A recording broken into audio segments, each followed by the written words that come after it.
नमस्कार सांग माने जय जगन्नाथ। आज हूँ आज विघ्न विनाशनकर पूजा तो भगवान समस्त विघ्न को नाशन करंतु तो मु घरे भोग कर देइथिली गणेशंकर प्रिय लड्डू जेहेतु कलश होचंदी गणेशंकर प्रतीक में जेकोसी पूजा पाठ कले प्रथमे आमे कलश स्थापन करछे काहे ना तांको आमे गणेशंकर मान्यता देउचे। कलश को पूरा सुंदर भाबरे सजै देइथिली और गणेशंकर मूर्ति तो हम पाखे नाही फोटो अछि फोटो को भी सजै देइथिली। एते बड़ पर्वटे एते बड़ पूजाटे कहया गले हम ओडिसा रे प्राय जगह रे सबुठी पूजा होचंदी भगवान श्री गणेश। आज पूजा रे हो जाइछि भुवनेश्वर रे जोरसरिया वर्षा पिला मानको खुशी रे पसी गला पानी। देखि देखि देखि देखि तो गोड़ मजोर अलता न्यू चूड़ी देखि देलु न्यू चूड़ी न्यू क्लिपी न्यू ड्रेस पिंदी मजे चलला कोड़े आउर चप्पल खोजो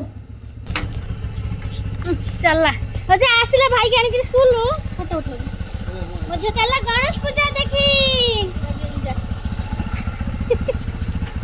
जा बाय बाय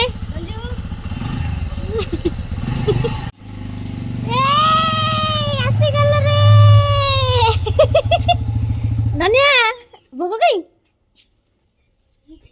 भोग अरे भोग देना देखलो मा स्कूल रे भाई की